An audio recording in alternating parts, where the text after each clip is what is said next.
저희 영상을 많이 보신 분들은 아시겠지만 제가 이제 음경 확대 수술의 여러 가지 방법 중에서 필러 시술, 특히 히알루론산 필러를 이용한 시술을 추천을 많이 해드렸습니다. 그 이유는 뭐 여러 가지가 있고 제가 영상마다 이제 여러 번 말씀을 드렸었는데, 오늘은 히알루론산 필러의 단점으로 많이 얘기하고 있는 흡수율, 분해율에 대해서 한번 말씀을 드리려고 합니다. 히알루론산 필러 시술을 염두에 두고 저희한테 방문을 하시는 분들이 여쭤보시는 것 중에 가장 많이 여쭤보시는 게, 다른 병원에 물어봤더니 히알루론산 필러는 뭐 빨리 흡수가 된다던데 그러면 이제 이걸 왜 시술을 하느냐, 뭐 이런 걸 많이 여쭤보십니다. 그래서 이제 여기에 대해서 이제 조금 더 자세한 설명을 좀 드리고자 합니다.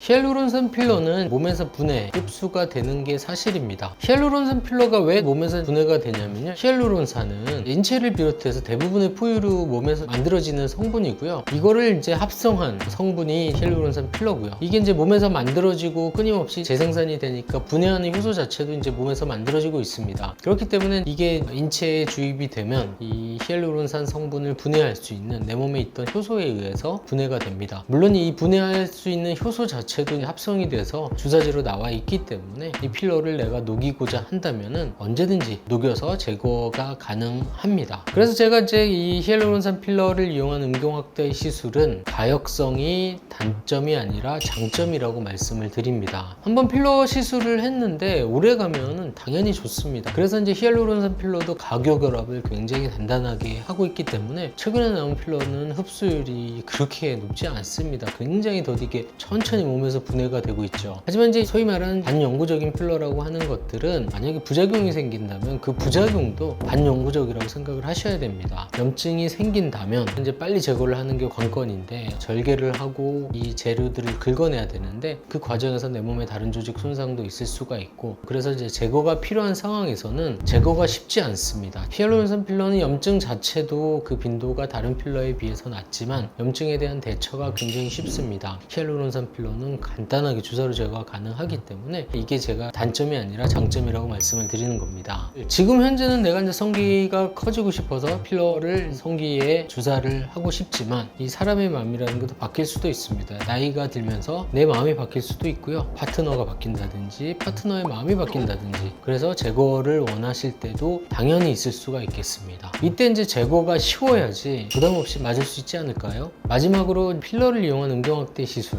그 부분에 대해서 우리가 어떤 두려움을 느낀다면, 통증에 대한 두려움도 있을 수 있겠지만 어떤 뭐 영구적인 부작용이 있지 않을까, 뭐 그런 거에 대한 두려움도 당연히 클 거라고 생각이 됩니다. 하지만 이제 히알루론산 필러는 아까 말씀드린 것처럼 주사로 간단하게 제거가 가능하기 때문에 시술에 대한 두려움도 훨씬 더 낮게 가져도 되지 않을까 생각이 됩니다. 우리가 이제 필러를 평가할 수 있는 여러 가지 항목이 있습니다. 모든 항목에서 히알루론산 필러가 가장 좋은 건 아닙니다. 하지만 이제 제가 좀 전에 말씀드린 가역성, 히알루론산 필러만이 가지는 이 가역성이 가장 강력한 장점이 아닐까 이렇게 생각이 되고, 그래서 저희가 이제 주로 필러를 이용한 음경 확대 시술의 경우 히알루론산 필러를 권장하고 권유해 드리는 중입니다. 성기의 모양만큼 이 개인차가 심한 우리 인체 부위가 거의 없습니다. 그래서 이제 이 성기의 모양에 따라서 이 필러 시술이 안 맞는 경우도 많으니까 일단 내원하셔가지고 진피를 이용한 수술이 맞는지, 필러를 이용한 음경 확대 시술이 맞는지, 필러를 이용한다면 어떤 종류의 필러가 맞는지 한번 상의하고 결정을 하시는 게 좋을 것 같습니다.